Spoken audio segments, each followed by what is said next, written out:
Hello mga katropa ni Gaya at welcome sa ating vlog kung saan tatalakayin natin ang iba't ibang mga nilalang sa kalikasan. Ang episode natin ito ay tungkol sa isang maliit ngunit kakaibang hayop, ang millipede. Tara, samahan niyo ako at alamin natin ang kanilang mundo. Ang mga millipedes ay kasama sa mga nilalang na arthropods o mga hayop na may exoskeleton at segmented na katawan. Pero huwag malito, hindi sila centipedes. Ang mga centipede karaniwang mga mabilis at may pangil, ang millipede mababagal at mahilig magrolyo kapag tinatakot. Ilan nga ba ang paa ng millipede?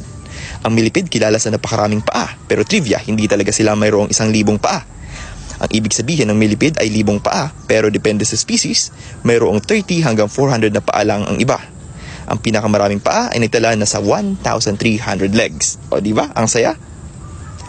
Ano ang ginagawa ng mga millipede sa kalikasan?